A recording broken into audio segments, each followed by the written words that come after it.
1 year into the Vietnam War, remnants of an American company were cut off in a jungle near the Cambodian border. Hiding in the jungle was the enemy, over 3,000 of them. Alpha Company arrived to relieve the cut-off G.I.s and get them back to safety. As the veterans told it, the Viet Cong were yelling, "Come on, G.I., come and get us." To save their fellow G.I.s, Private John J. Baker and Captain Robert F. Foley intended to do just that. As Alpha Company started their rescue effort, the lead men in the columns were cut down by enemy fire. In an instant, all hell broke loose. Private Baker and Captain Foley, now with their uniforms covered in blood from their comrades' wounds after dragging them to safety, took the lead of the columns to push the rescue mission forward. Shaking like a leaf thinking of his slain G.I.s and of the one still trapped, Private Baker zeroed his focus on 2 enemy bunkers. Simultaneously, Captain Foley took control of the situation as company commander, deploying his platoon's unit until he had enough of being pinned down and took an M60 machine gun to lead an assault himself. By the day's end, both men would meet the surpassing tests of their lives with acts of courage far beyond the call of duty. John F. Baker was born in Davenport, Iowa on October 30th, 1945. At only 5 feet 2 inches and 105 pounds, Baker tried to join the Marine Corps out of high school in January 1966, but was turned down. "I always wanted to be a Marine," Baker recalled in a 2008 interview. "They said, 'No, you're an inch too short.' The Army took him, and after basic training at Fort Polk, he went to airborne school, where the first time he ever rode in a plane, he jumped out of it. Soon after, as a private in Alpha Company, 2nd Battalion of the 27th Infantry Regiment, he was shipped to Vietnam. Robert F. Foley was born in Newton, Massachusetts on May 30th, 1941. He was a skilled basketball player in high school, standing at 6 foot 7 inches tall and had several offers to play in college. He had little to no interest in attending West Point initially, but after a visit to the campus, it made all the difference. Foley would pass on the chance to play basketball at other universities and attend the United States Military Academy at West Point, where he graduated in 1963. He knew he wanted to be an airborne ranger infantryman. He was commissioned as an infantry officer upon his graduation and would take command of Alpha Company, 2nd Battalion of the 27th Infantry Regiment. It wasn't long before they were both deployed to South Vietnam as part of the 25th Infantry Division in 1966, where both took part in Operation Attleboro in September 1966.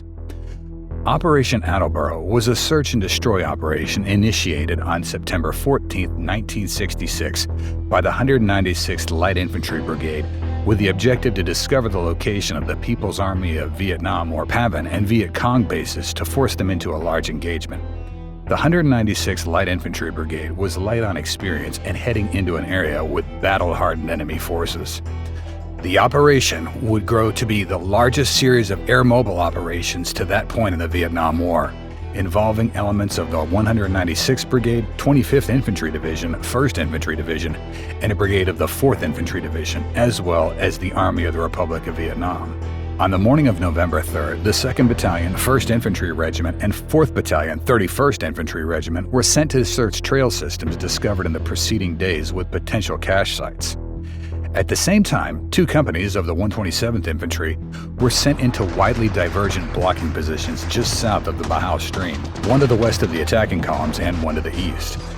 With no link-up plan and little appreciation of the enemy or terrain because of the previous month's lack of action, the operation went poorly from the start. The columns quickly became separated, and just before 1200 hours, an unknown size of PAVN and Viet Cong forces attacked the Western Company in Tall Elephant Grass, killing the company commander and inflicting heavy casualties. Confusion ensued and reinforcements were being called in to turn the tide as the urgency of the situation unfolded. A significant and well-trained Viet Cong force had been discovered and were well entrenched. The Americans had stumbled into a hornet's nest. On November 3, 1966, 25-year-old Robert Foley was commanding Alpha Company of the 27th Infantry Division, operating in a small hamlet of Quan Dao Ting in South Vietnam. Foley's company had just returned from 10 days of search and destroy missions as part of Operation Attleboro, and was looking forward to some rest. The next morning, on November 4th, a call came in from battalion headquarters ordering him to get his men ready for a difficult operation. Commander of the 127th Infantry, Major Guy Malloy, laid out the situation to Foley, informing him that they had a company that was isolated 30 to 40 miles north of Saigon near the Cambodian border, surrounded by Viet Cong, and their company commander was dead. Foley was given the mission to go through their friendly front lines and link up with Charlie Company, 2nd Battalion, 27th, evacuate all casualties and bring them home. Time was critical at this point.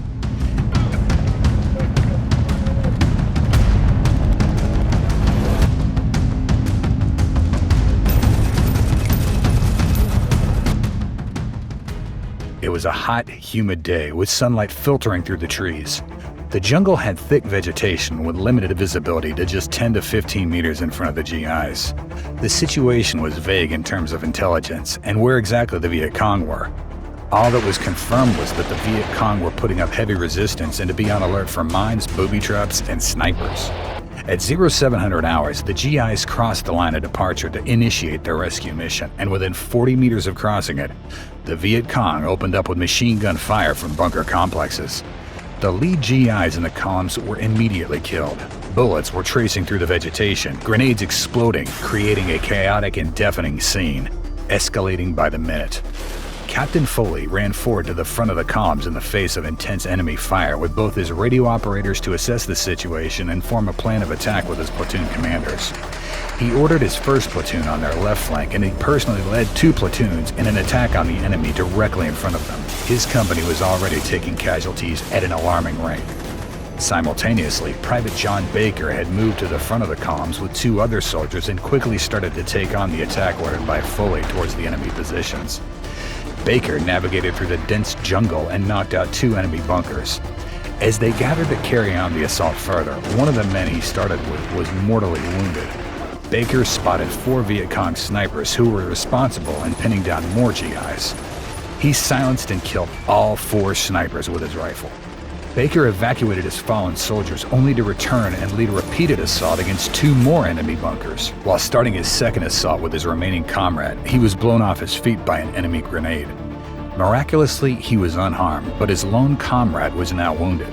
He single-handedly carried on the assault, destroying one of the bunkers, then evacuated his comrade to safety once more before replenishing his ammunition to continue the fight.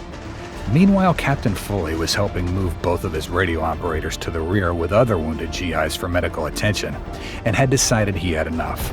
He worked with one other soldier to link as much ammunition as they could with an M60 machine gun that was left on the ground from one of the wounded G.I.s that had been evacuated. By this time, Foley was angry after seeing all his soldiers being hit.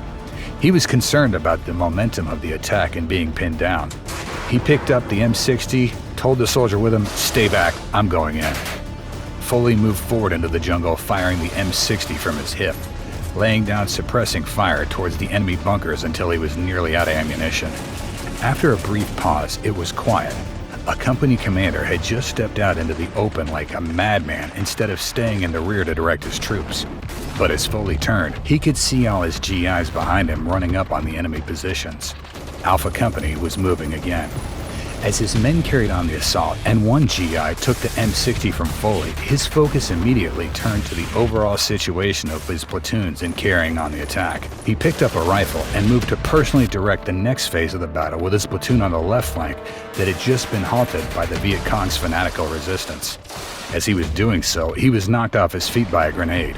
Despite sustaining painful wounds, he refused medical attention and led the assault on several more enemy gun emplacements, single-handedly destroying 3 positions until he had only 10 rounds of ammunition left. What felt like minutes had been several hours. Foley's selfless concern for his men while leading from the front in an almost certain suicide attack had inspired his company to push forward and carry on the attack. Once a reinforcing company had arrived under close fire support of artillery, the trapped company was finally reached by 1200 hours. The cut-off company had a timely rescue as they had just repelled a determined Viet Cong assault. When the forward element of Alpha Company was ordered to withdraw, Private Baker carried one more wounded man to the rear, and as he returned again to evacuate more wounded, he was taken under fire by snipers. Without hesitation, Baker raced beyond his comrades to attack and kill the snipers. After finally evacuating the wounded man, he returned to cover the withdrawal of his unit, and with ammunition exhausted, he dragged 2 more of his fallen G.I.s to the rear. Baker had killed scores of Viet Cong, but most importantly, he had saved 8 G.I.s that day. The companies leapfrogged one another during a tactical withdrawal until disengagement followed, and an extraction by helicopter to bases Dao Ting and Tay Ninh. The rescue mission was finally over. Foley's Alpha Company lost 17 men and 27 more wounded during that mission on November 5, 1966. Total American losses from the ambush were 60 dead and 159 wounded. The 3-day engagement in total was at best a standoff, although the Viet Cong had suffered upward of 200 dead. The battle marked one of the first times the Viet Cong had sustained prolonged combat with a large U.S. force and proved to be a sign of engagements to come. From November 6th to the 25th, Operation Attleboro became a large-scale search and destroy mission, throwing battalion after battalion into the jungle northwest of Saigon, looking to locate the enemy and destroy them in a flood of firepower. The Viet Cong were compelled to withdraw from the area, and the Americans seized large caches of food, arms, and other supplies. The final toll of communist troop losses were over 1,100 killed, 44 captured, while U.S. losses were 155 killed and 494 wounded during the entirety of Operation Attleboro. Many U.S. leaders saw Operation Attleboro as a success. The body count and capture of enemy resources reinforced the belief of the air assault search and destroy missions as the strategy to win the war. Colonel Charles K. Nelson concluded that Operation Attleboro exposed the lack of clear understanding by senior commanders of how to best use American troops to fight an elusive and determined guerrilla force in the jungle. Complicated maneuvers by company-sized units in the heavy underbrush of the jungle were not successful. Radio and ground communications between commanders were neither well-planned nor properly tested. Piecemeal commitments of forces were made seemingly without rhyme or reason. The principle of span of control was violated by giving one battalion commander command over a brigade-sized force of 11 rifle companies on an ad hoc basis. And finally, the American units lacked adequate timely intelligence on the Viet Cong and NVA units in the area of operation. One thing was certain in the records of history.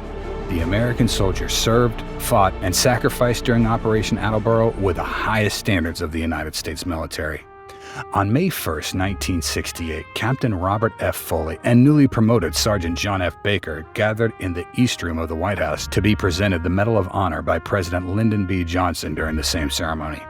Their actions on November 5, 1966, against a tough, determined, and skilled enemy with complete disregard for their own lives, welcomed them as members of the noblest company of them all, as heroes. The question I would always ask myself is, what is it that motivates these soldiers to do what they have to do on the battlefield every day? Because, you know, they see their buddies getting shot, getting killed, getting wounded, and yet they're there the next morning to get on the helicopters to go out for another helicopter assault. There's a special bond that is set up when you are with your fellow soldiers going through dangerous things every day, that you want to reach out and care for them and protect them. And so there's this caring and compassion and consideration that's there every single day. And it's not about you. You're worried about your fellow soldier. I was worried about my whole company.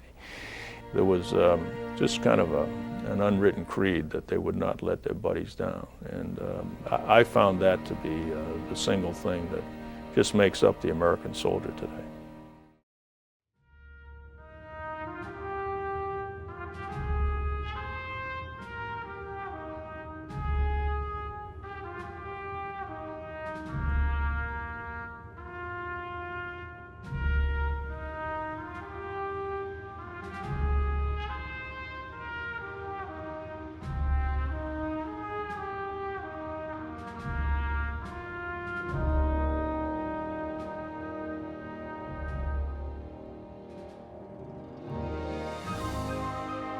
Thank you for watching this episode, and thank you to all the Vietnam veterans for their sacrifices.